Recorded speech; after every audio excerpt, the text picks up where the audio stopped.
اعوذ باللہ من الشیطان الرجیم، بسم اللہ الرحمن الرحیم۔ آئین قادیانیت درس نمبر 4، ختم نبوت سے متعلق احادیث مبارکہ۔ یہاں پر ہم اتنا عرض کر دیں کہ ہم زیادہ تر احادیث کے الفاظ نقل کرنے پر اکتفا کریں گے اور شارحین حدیث کے تشریح اقوال نقل کرنے سے اجتناب کریں گے۔ حدیث نمبر 1، حضرت ابو ہریرہ رضی اللہ تعالیٰ عنہ سے روایت ہے کہ رسول اللہ علیہ السلام نے ارشاد فرمایا کہ میری اور مجھ سے پہلے انبیاء کی مثال ایسی ہے کہ ایک شخص نے بہت ہی حسین و جمیل محل بنایا، مگر اس کے کسی کونے میں ایک اینٹ کی جگہ چھوڑ دی۔ لوگ اس کے گرد گھومنے اور اس پر عش عش کرنے لگے اور یہ کہنے لگے کہ یہ ایک اینٹ کیوں نہ لگا دی گئی۔ آپ صلی اللہ علیہ وسلم نے فرمایا، میں وہی یعنی کونے کے آخری اینٹ ہوں اور میں نبیوں کو ختم کرنے والا ہوں۔ حدیث نمبر 2، یہ پہلی حدیث جو ہے صحیح بخاری کتاب المناقب جلد نمبر 1 صفحہ نمبر 501، صحیح مسلم جلد نمبر 2 صفحہ نمبر 248۔ حدیث نمبر 2، حضرت ابو ہریرہ رضی اللہ تعالیٰ عنہ سے روایت ہے کہ رسول اللہ صلی اللہ علیہ وسلم نے فرمایا کہ مجھے 6 چیزوں میں انبیاء کرام علیہم السلام پر فضیلت دی گئی۔ نمبر 1، مجھے جامع کلمات عطا کیے گئے۔ نمبر 2، رعب کے ساتھ میری مدد کی گئی۔ نمبر 3، مال غنیمت میرے لیے حلال کر دیا گیا ہے۔ نمبر 4، روئے زمین کو میرے لیے مسجد اور پاک کرنے والی چیز بنا دیا گیا ہے۔ نمبر 5، مجھے تمام مخلوق کی طرف مبعوث کیا گیا ہے۔ اور نمبر 6، اور مجھ پر نبیوں کا سلسلہ ختم کر دیا گیا ہے۔ اس مضمون کی ایک حدیث صحیحین میں حضرت جابر رضی اللہ تعالیٰ عنہ سے بھی مروی ہے کہ حضور صلی اللہ علیہ وسلم نے فرمایا کہ مجھے 5 چیزیں ایسی دی گئی جو مجھ سے پہلے کسی کو نہیں دی گئی۔ اس کے آخر میں ہے کہ پہلے انبیاء کو خاص ان کی قوم کی طرف مبعوث کیا جاتا تھا اور مجھے تمام انسانوں کی طرف مبعوث کیا گیا ہے۔ اس میں یہ 5 چیز جو ہے اس حدیث کا یہ ٹکڑا ہے۔ حدیث نمبر 3، سعد بن ابی وقاص رضی اللہ تعالیٰ عنہ سے روایت ہے کہ حضور علیہ السلام نے حضرت علی رضی اللہ تعالیٰ عنہ سے فرمایا، مجھ سے وہی نسبت رکھتے ہیں جو ہارون کو موسیٰ علیہ السلام سے تھی، مگر میرے بعد کوئی نبی نہیں۔ اور مسلم کی روایت میں ہے کہ میرے بعد نبوت نہیں۔ حضرت شاہ ولی اللہ محدث دہلوی رحمہ اللہ اپنی تصنیف ازالۃ الخفا میں معاصر علی رضی اللہ تعالیٰ عنہ کے تحت لکھتے ہیں کہ متواتر احادیث میں سے ایک حدیث یہ ہے کہ حضور صلی اللہ علیہ وسلم نے حضرت علی رضی اللہ تعالیٰ عنہ سے فرمایا، تم مجھ سے وہی نسبت رکھتے ہو جو ہارون علیہ السلام کو موسیٰ علیہ السلام سے تھی۔ حدیث نمبر 4، حضرت ابو ہریرہ رضی اللہ تعالیٰ عنہ رسول اکرم صلی اللہ علیہ وسلم سے بیان کرتے ہیں کہ حضور علیہ السلام نے فرمایا کہ بنی اسرائیل کی قیادت خود ان کے انبیاء کیا کرتے تھے۔ جب کسی نبی کی وفات ہوتی تھی تو اس کی جگہ دوسری نبی آتا تھا، لیکن میرے بعد کوئی نبی نہیں، البتہ خلفاء ہوں گے اور بہت ہوں گے۔ بنی اسرائیل میں غیر تشریعی انبیاء آتے تھے جو حضرت موسیٰ علیہ السلام کی شریعت کی تجدید کرتے تھے، مگر حضور علیہ السلام کے بعد ایسے انبیاء کی آمد بھی بند ہے، مگر خلفاء بہت زیادہ ہوں گے۔ حدیث نمبر 5، حضرت صوبان رضی اللہ تعالیٰ عنہ سے روایت ہے کہ حضور علیہ السلام نے فرمایا کہ میری امت میں 30 جھوٹے پیدا ہوں گے، ہر ایک یہی کہے گا کہ میں نبی ہوں، حالانکہ میں خاتم النبیین ہوں، میرے بعد کسی قسم کا کوئی نبی نہیں۔ حدیث نمبر 6، حضرت انس بن مالک رضی اللہ تعالیٰ عنہ سے روایت ہے کہ حضور علیہ السلام نے فرمایا کہ رسالت اور نبوت ختم ہو چکی ہے، بس میرے بعد نہ کوئی رسول ہے اور نہ نبی۔ حدیث نمبر 7، حضرت ابو ہریرہ رضی اللہ تعالیٰ عنہ کو رسول اللہ صلی اللہ علیہ وسلم نے فرمایا، ہم سب کے بعد آئے اور قیامت کے دن سب سے آگے ہوں گے، صرف اتنا ہوا کہ ان کو کتاب ہم سے پہلے دی گئی۔ حدیث نمبر 8، حضرت عقبہ بن عامر رضی اللہ تعالیٰ عنہ سے روایت ہے کہ حضور علیہ السلام نے ارشاد فرمایا، اگر میرے بعد کوئی نبی ہوتا تو عمر بن خطاب رضی اللہ تعالیٰ عنہ ہوتے۔ حدیث نمبر 2، حضرت جبیر بن مطعم رضی اللہ تعالیٰ عنہ سے روایت ہے کہ میں نے نبی کریم صلی اللہ علیہ وسلم کو یہ فرماتے ہوئے خود سنا ہے کہ میرے چند نام ہیں، میں محمد ہوں، میں احمد ہوں، میں ماحی یعنی مٹانے والا ہوں، کہ میرے ذریعے اللہ تعالیٰ کفر کو مٹائیں گے، اور میں حاشر یعنی جمع کرنے والا ہوں کہ لوگ میرے قدموں پر اٹھائے جائیں گے، اور میں عاقب یعنی سب کے بعد آنے والا ہوں کہ میرے بعد کوئی نبی نہیں آئے گا۔ اس حدیث میں حضور صلی اللہ علیہ وسلم کے 2 اسماء گرامی آپ کے خاتم النبیین ہونے پر دلالت کرتے ہیں۔ اول، الحاشر۔ حافظ ابن حجر فتح الباری میں اس کی شرح کرتے ہوئے لکھتے ہیں کہ یہ اس طرف اشارہ ہے کہ آپ کے بعد کوئی نبی اور کوئی شریعت نہیں، چونکہ آپ کی امت کے بعد کوئی امت نہیں، اور چونکہ آپ کے بعد کوئی نبی نہیں، اس لیے حشر کو آپ کی طرف منسوب کر دیا گیا، کیونکہ آپ کے تشریف آوری کے بعد حشر ہوگا۔ دوسرا اسم گرامی العاقب، جس کی تفسیر خود حدیث میں موجود ہے، یعنی کہ الذی لیس بعدہ نبی، آپ کے بعد کوئی نبی نہیں۔ حدیث نمبر 10، متعدد احادیث میں یہ مضمون آیا ہے کہ حضور صلی اللہ علیہ وسلم نے اپنے شہادت والی انگلی اور درمیانی انگلی کی طرف اشارہ کر کے فرمایا کہ بعثت انا والساعۃ کہاتین، مجھے اور قیامت کو ان 2 انگلیوں کی طرح بھیجا گیا ہے، مجھے اور قیامت کو ان 2 انگلیوں کی طرح بھیجا گیا ہے۔ مسلم جلد نمبر 2 صفحہ نمبر 406۔ ان احادیث میں حضور علیہ السلام کی بعثت کے درمیانی اتصال کا ذکر کیا گیا ہے، جس کا معنی یہ ہے کہ حضور علیہ السلام کے تشریف آوری قرب قیامت کی علامت ہے، اور اب قیامت تک آپ کے بعد کوئی نبی نہیں۔ چنانچہ امام قرطبی تذکرہ میں لکھتے ہیں کہ حضور صلی اللہ علیہ وسلم کا ارشاد گرامی ہے کہ مجھے اور قیامت کو ان 2 انگلیوں کی طرح بھیجا گیا ہے۔ اس کا معنی یہ ہے کہ میں آخری نبی ہوں، میرے بعد اور کوئی نبی نہیں، میرے بعد بس قیامت ہے، جیسا کہ شہادت والی انگلی اور درمیانی والی انگلی کے متصل واقع ہیں، شہادت والی انگلی اور درمیانی انگلی متصل واقع ہیں، دونوں کے درمیان اور کوئی انگلی نہیں، اسی طرح میرے اور قیامت کے درمیان کوئی نبی نہیں۔ علامہ سندھی رحمہ اللہ حاشیہ نسائی میں لکھتے ہیں، تشبیہ دونوں کے درمیان اتصال میں ہے، تشبیہ دونوں کے درمیان اتصال میں ہے، یعنی دونوں کے باہم ملے ہوئے ہونے میں ہے، یعنی جس طرح ان دونوں کے درمیان کوئی اور انگلی نہیں،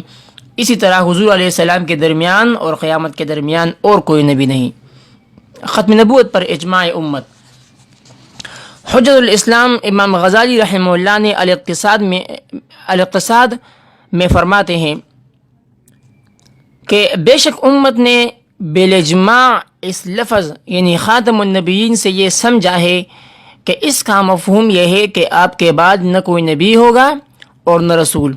اور اس پر اجماع ہے کہ اس لفظ میں کوئی تعویل اور تخصیص نہیں، اور اس کا منکر اجماع کا منکر ہوگا۔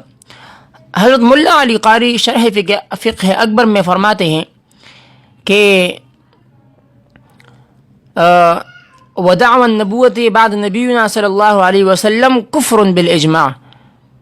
یہ بالاجماع کفر ہے۔ علامہ ابن نجیم مصری رحمہ اللہ، جن کو ابو حنیفہ ثانی کہا جاتا ہے، فرماتے ہیں اذا لم يعرف ان محمد صلی اللہ علیہ وسلم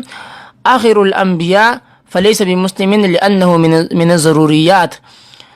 ختم نبوت پر تواتر۔ حافظ ابن کثیر آیات ختم نبوت کے تحت لکھتے ہیں کہ ختم نبوت پر حضور صلی اللہ علیہ وسلم سے احادیث متواترہ وارد ہوئی ہے، جن کو صحابہ کی ایک بڑی جماعت نے بیان فرمایا، اور علامہ سید محمد آلوسی تفسیر روح المعانی میں زیر آیت خاتم النبیین لکھتے ہیں۔ ترجمہ۔ اور حضور علیہ السلام کا خاتم النبیین ہونا ایسی حقیقت ہے جس پر قرآن ناطق ہے، احادیث نبویہ نے جس کو واشگاف طور پر بیان فرمایا ہے، یعنی واضح طور پر بیان فرمایا ہے، اور امت نے جس پر اجماع کیا ہے، پس جو شخص اس کے خلاف مدعی ہوا اس کو کافر قرار دیا جائے گا، اور اگر وہ اس پر اصرار کرے تو اس کو قتل کیا جائے۔ پس عقید ختم نبوت جس طرح قرآن کریم کے نصوص قطعیہ سے ثابت ہے، اسی طرح حضور علیہ السلام کے احادیث متواترہ سے بھی ثابت ہیں، اور ہر دور میں امت کا اس پر اجماع و اتفاق چلا آیا ہے۔ سوال نمبر 4، مرزائی ختم نبوت کے معنی میں کیا تحریف کرتے ہیں؟ قادیانی موقف مختصر مگر جامع طور پر تحریر فرمائیں، ساتھ ہی اس کا مختصر اور جواب بھی تحریر فرمائیں۔ جواب: خاتم النبیین اور قادیانی جماعت قرآن اور سنت، صحابہ کرام اور اصحاب لغت کی طرف سے لفظ خاتم النبیین کی وضاحت کے بعد اب قادیانی جماعت کے موقف کو دیکھیے۔ ان کا کہنا یہ ہے کہ خاتم النبیین کا معنی نبیوں کی مہر، یعنی پہلے اللہ تعالیٰ نبوت عنایت فرماتے ہیں، اب حضور علیہ السلام کی اتباع سے نبوت ملے گی۔ جو شخص رحمت دو عالم علیہ السلام کی اتباع کرے گا، آپ اس پر مہر لگا دیں گے تو وہ نبی بن جائے گا۔ حقیقت الوحی صفحہ نمبر 97، حاشیہ صفحہ نمبر 28، خزائن جلد نمبر 22 صفحہ نمبر 30 اور 100 پر یہ بات لکھی گئی ہے، قادیانی نے یہ بات لکھی ہے۔ اب ہمارے نزدیک قادیانی جماعت کا یہ موقف سراسر غلط، فاسد، باطل، بے دینی، تحریف، دجل و افتراء، کذب و جعل سازی پر مبنی ہے۔ حضرت مولانا محمد شفیع صاحب رحمہ اللہ نے اس موقع پر کیا خوب چیلنج کیا۔ آپ فرماتے ہیں، حضرت مولانا مفتی شفیع صاحب رحمہ اللہ نے اس موقع پر کیا خوب چیلنج کیا۔ آپ فرماتے ہیں، اگر مرزا صاحب اور ان کی امت کوئی صداقت رکھتے ہیں تو لغت عرب اور قواعد عربیت سے ثابت کرے کہ خاتم النبیین کے معنی یہ ہے کہ آپ کی مہر سے انبیاء بنتے ہیں۔ لغت عرب کے طویل و عریض دفتر میں سے زائد نہیں، صرف ایک نظیر اس کی پیش کر دیں یا کسی ایک لغوی اہل عربیت کے قول میں یہ معنی دکھلاوے، اور مجھے یقین ہے کہ ساری مرزائی جماعت مع اپنے نبی اور ابن نبی کے اس کے ایک نظیر کلام عرب یا اقوال لغوین میں نہ دکھلا سکیں گے۔ خود مرزا صاحب نے جو برکات الدعا صفحہ نمبر 14-15، روحانی خزائن صفحہ نمبر 17-18، جلد نمبر 2 میں تفسیر قرآن کے معیار میں سب سے پہلا نمبر قرآن مجید سے،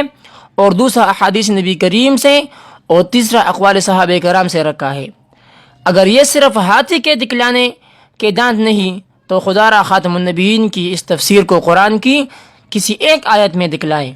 اور اگر یہ نہیں ہو سکتا تو احادیث نبویہ کے اتنے وسیع و عریض دفتر میں ہی کسی ایک حدیث میں تفسیر دکھلا دے کہ خاتم النبیین کا معنی آپ کی مہر سے انبیاء بنتے ہیں، یہ معنی کسی حدیث سے دکھلا دے۔ پھر ہم یہ بھی نہیں کہتے کہ صحیحین کی حدیث ہو یا صحاح ستہ کی، بلکہ کسی ضعیف حدیث میں دکھلا دو کہ نبی کریم نے خاتم النبیین کے معنی بتلاتے ہوئے کہ آپ کے مہر سے انبیاء بنتے ہیں، اور اگر یہ بھی نہیں ہو سکتا اور ہرگز نہ ہو سکے گا تو کم از کم کسی صحابی کسی تابعی کا قول ہی پیش کرو جس میں خاتم النبیین کے یہ معنی بیان کیا ہو۔ لیکن مجھے معلوم ہے کہ اے مرزائی جماعت اور اس کے مقتدر ارکان، اگر تمہارے دعویٰ میں کوئی صداقت کی بو اور قلوب میں کوئی غیرت ہے تو اپنی ایجاد کردہ تفسیر کا کوئی شاہد پیش کرو، اور اگر ساری جماعت مل کر قرآن کے 30 پاروں میں سے کسی ایک آیت میں احادیث کے غیر محصور دفتر میں سے کوئی ایک حدیث میں اگرچہ ضعیفی ہو، صحابہ کرام اور تابعین کے بے شمار آثار میں سے کسی ایک قول میں یہ دکھلا دے کہ خاتم النبیین کے معنی یہ ہے کہ آپ کی مہر سے انبیاء بنتے ہیں، تو وہ نقد انعام وصول کر سکتے ہیں۔ صلاح عام ہے یاران نکتوا کے لیے، لیکن میں بحول اللہ و قوتاً اعلان کہہ سکتا ہوں کہ اگر مرزا صاحب اور ان کی ساری امت مل کر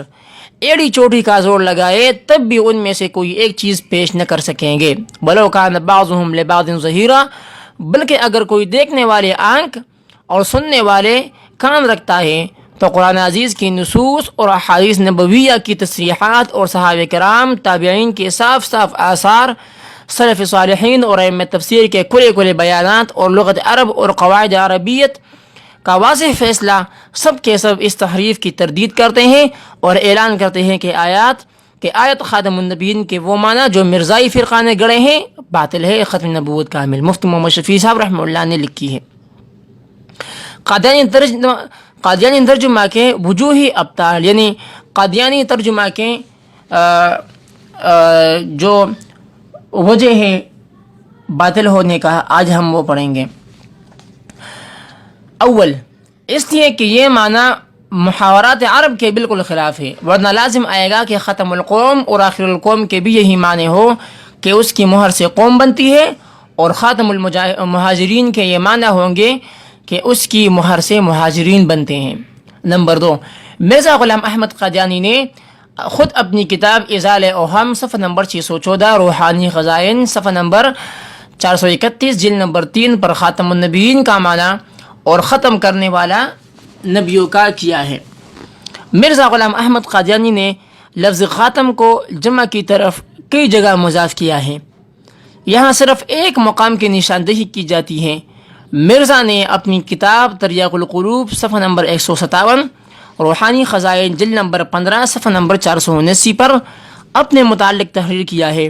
میرے ساتھ ایک لڑکی پیدا ہوئی تھی جس کا نام جنت تھا، اور پہلے وہ لڑکی پیٹ میں سے نکلی تھی اور بعد اس کے میں نکلا تھا، اور میرے بعد میرے والدین کے گھر میں اور کوئی لڑکا یا لڑکی نہیں ہوا، اور میں ان کے لیے خاتم الاولاد تھا۔ اگر خاتم الاولاد کا ترجمہ ہے کہ مرزا قادیانی اپنے ماں باپ کے ہاں آخری ولد تھا، مرزا کے بعد اس کے ماں باپ کے ہاں کوئی لڑکی یا لڑکا صحیح یا بیمار، چھوٹا یا بڑا، کسی قسم کا کوئی پیدا نہیں ہوا، تو خاتم النبیین کا بھی یہی ترجمہ ہوگا کہ رحمت دو عالم صلی اللہ علیہ وسلم کے بعد کسی قسم کا کوئی ذلی، برزوی، مستقل، غیر مستقل، کسی قسم کا کوئی نبی نہیں بنایا جائے گا۔ اور اگر خاتم النبیین کا معنی ہے کہ حضور علیہ السلام کے مہر سے نبی بنیں گے، تو خاتم الاولاد کا بھی یہی ترجمہ مرزائیوں کو کرنا ہوگا کہ مرزا کی مہر سے مرزا کے والدین کے ہاں بچے پیدا ہوں گے۔ اس صورت میں اب مرزا صاحب مہر لگاتے جائیں گے اور مرزا صاحب کی ماں بچے جنتی چلی جائے گی۔ ہے ہمت تو کرے مرزائی یہ ترجمہ، الجھا ہے پاؤں یار کا زلف دراز میں۔ نمبر 4، پھر قادیانی جماعت کا موقف یہ ہے کہ رحمت دو عالم علیہ السلام سے لے کر مرزا قادیانی تک کوئی نبی نہیں بنا، خود مرزا نے لکھا ہے۔ غرض اس حصے کثیر وحی الہی اور امور غیبیہ میں اس امت میں سے میں ہی ایک فرد مخصوص ہوں، اور جس قدر مجھ سے پہلے اولیاء اور ابدال اور اقطاب اس امت میں سے گزر چکے ہیں، ان کو یہ حصہ کثیر اس نعمت کا نہیں دیا گیا، پس اس وجہ سے نبی کا نام پانے کے لیے میں ہی مخصوص کیا گیا، اور دوسرے تمام لوگ اس نام کے مستحق نہیں۔ حقیقت الوحی صفحہ نمبر 391، روحانی خزائن جلد نمبر 22 صفحہ نمبر 406۔ اس عبارت سے یہ ثابت ہوا کہ 1400 سال میں صرف مرزا کو ہی نبوت ملی، اور پھر مرزا کے بعد قادیانیوں میں خلافت یعنی نام نہاد ہے، نبوت نہیں۔ اس لحاظ سے بقول قادیانیوں کے حضور علیہ السلام کی مہر سے صرف مرزا ہی نبی بنا، تو گویا حضور علیہ السلام خاتم النبی ہوئے، خاتم النبی نہ ہوئے۔ مرزا محمود نے لکھا ہے کہ ایک برزوی محمدی جمیع کمالات محمدیہ کے ساتھ آخری زمانے کے لیے مقدر تھا، سو وہ ظاہر ہو گیا۔ خاتم النبیین کا معنی اگر نبیوں کے نمبر 5، خاتم النبیین کا معنی اگر نبیوں کی مہر لیا جائے اور حضور علیہ السلام کی مہر سے نبی بننے مراد لیا جائے، تو آپ آئندہ کے نبیوں کے لیے خاتم ہوئے۔